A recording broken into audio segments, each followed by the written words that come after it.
Hello guys, आज हम बात करेंगे गुलेन-बेयर सिंड्रोम को, जिसको हम सीबीएस कहते हैं। इसमें क्या होता है, हमारा ऑटो इम्यून सिस्टम डिसऑर्डर होता है। इसमें हमारी इम्यून सिस्टम होते हैं जो हमारी पेरिफेरल नर्व्स पे अटैक करते हैं, जिसकी वजह से नर्व्स बहुत ज़्यादा वीक हो जाती है और ये वायरल और बैक्टीरियल इन्फेक्शन की वजह से होते हैं। इसमें वीकनेस, नमनेस और पैरालिसिस भी हो सकती है।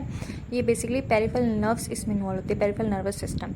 इसके कॉजेज हो सकते हैं रेस्पिरेटरी है, इनको इन्फेक्शन है, गैस्ट्रोइंटेस्टाइनल, रिसेंट वैक्सीनेशन लिया है, कोई सर्जरी या ट्रॉमा, और इन्फेक्शन में कैम्फाइलोबैक्टर जेजुनी, और the immune system mistakenly attack myelin और नर्व्स एक्सोन्स। अगर हम इसके सिम्टम्स की बात करें तो वीकनेस होती है, टिंगलिंग सेंसेशन होते हैं, loss of deep tendon reflexes होते हैं, difficulty in speaking, swallowing, difficulty in breathing, high blood pressure and fatigue. इसके ये सिम्टम्स है। और इसके अदर सिम्टम्स क्या होते हैं, pain in your limbs, rapid muscle weakness और इम्बैलेंस और क्लम्सीनेस भी होते हैं, पैरालिसिस भी हो सकते हैं, चेस्ट मसल की वीकनेस और इवन डिफिकल्टी इन ब्रीथिंग।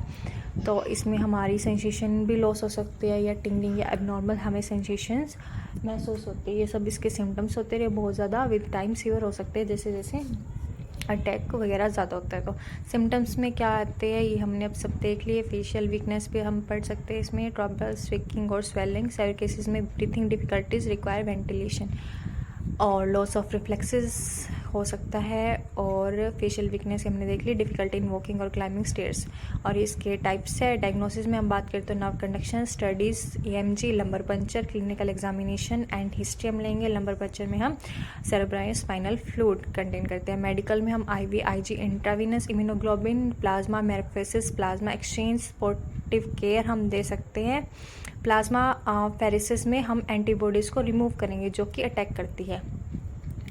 और रिहैब की बात करें जो फिजियोथेरेपी हम दे सकते हैं, occupational therapy, speech therapy, psychological therapy. Physiotherapy हम मोबिलिटी के लिए, ऑक्यूपेशन थेरेपी डेली टास्क के लिए, स्पीच थेरेपी हम स्पीच के लिए, और साइकोलॉजिकल थेरेपी डिप्रेशन या कॉपिंग एंजाइटी इन सब के लिए। प्रोग्नोसिस क्या है, मोस्ट पीपल रिकवर फुली और सिग्निफिकेंटली तो recovery can take weeks to month. इसमें रिकवरी वीक्स से लेकर मंथ तक हो सकती है। Some may have long term weakness या fatigue. Early treatment and rehab improve outcomes. Guillain Barre syndrome में एक्यूट फेज में हम कॉम्प्लिकेशंस को प्रिवेंट करते हैं, जैसे कि बेड सोर्स ना बढ़े, लंग इन्फेक्शंस ना हो और कॉन्ट्रैक्चर्स ना बने, जॉइंट की मोबिलिटी मेंटेन रखे और सर्कुलेशन प्रॉपर हो। हॉस्पिटलाइजेशन जो कि एक्यूट फेज होता है उसमें हम ये सब देखते हैं। और ट्रीटमेंट की बात करें तो पोजिशनिंग चेंज एवरी 2 आवर्स ताकि बेड सोर्स प्रिवेंट हो। Passive range of motion 2 times daily और या 3 times daily. Chest physiotherapy, deep breathing, cupping assistant, incentive spirometry. Splinting की बात करें तो हैंड्स फीट में कॉन्ट्रैक्चर्स को प्रिवेंट करने के लिए हम लगाते हैं। मेंटल स्टिमुलेशन, ओरिएंटेशन और रीएश्योरेंस हम देंगे। उसके अलावा सब एक्यूट फेज में हम एक्टिव मूवमेंट स्टार्ट कर देंगे। Prevent D conditioning, promote independence हम करेंगे। एक्टिव मूवमेंट में हम अपर और लोअर लिम्स की दोनों की एक्टिव मूवमेंट कराएंगे। और प्रिवेंट डी कंडीशनिंग, जो कंडीशन हो रखी है वो और आगे ना और उसको प्रिवेंट करें और वो कम करें हम। और इसके अलावा ट्रीटमेंट में हम बात करें तो active assisted and active range of motion, bed mobility training जैसे ट्रेनिंग, रोलिंग और ब्रीजिंग, सिटिंग बैलेंस ट्रेनिंग जैसे कि बेड के एज पे बैठना, स्ट्रेंथिंग हम कराएंगे। रेस्पिरेटरी ट्रेनिंग हम कराएंगे। रेस्पिरेटरी ट्रेनिंग में ब्रीथिंग एक्सरसाइज, पोस्चर ट्रेनेस अगर रिक्वायर्ड है तो। थर्ड फेज होता है रिकवरी फेज, जिसको हम रिगेनिंग स्ट्रेंथ एंड फंक्शन बोलते हैं।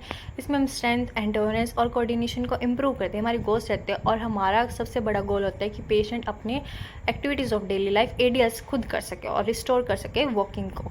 इसकी ट्रीटमेंट की अगर हम बात करें तो स्ट्रेंथिंग एक्सरसाइज कराएंगे हम, प्रॉक्सिमल से डिस्टल मसल की प्रोग्रेस कराएंगे, सुपाइन से वो सिटिंग और सिटिंग से फिर स्टैंडिंग, बैलेंस ट्रेनिंग कराएंगे, static standing, dynamic reaching, weight shift, gear training कराएंगे जैसे कि with aids like paddler bars, walkers या केन्स। अगर बहुत ज़्यादा पेशेंट में वीकनेस है और पेशेंट में अगर वीकनेस नहीं है तो इंडिपेंडेंट हम वॉक भी कराएंगे। इसके अलावा अगर हम आगे बात करते हैं तो टास्क स्पेसिफिक ट्रेनिंग कराएंगे जैसे sit to stand, stair climbing, transfers, coordination exercise जैसे arm, leg movement, heel to shin, aerobic condition में वॉकिंग, साइकिलिंग, ठीक है, ये सब कराएंगे। कोऑर्डिनेशन में जैसे कि हम टास्क देते हैं हिल से अपनी शिन को पूरा टच करें। मेंटेनेंस करेंगे फेस को, मेंटेनेंस फेज होता है पोस्ट रिकवरी जिसमें हम मैक्सिमाइज इंडिपेंडेंस करेंगे, प्रिवेंट रिकरेंस और फैटिग। इंडिपेंडेंस में हम वॉकिंग आ जाते हैं, एडियल्स आ जाते हैं और दोबारा से ना हो और फैटिग को प्रिवेंट करते हैं। ट्रीटमेंट की फंक्शनल ट्रेनिंग कराएंगे, cooking, dressing, toileting, home exercise programme कराते हैं, 3 से 5 वीक का रहता है। एनर्जी कंजर्वेशन स्ट्रेटेजी जैसे कि रेस्ट लेना, रेस्ट ब्रेक्स जो होते हैं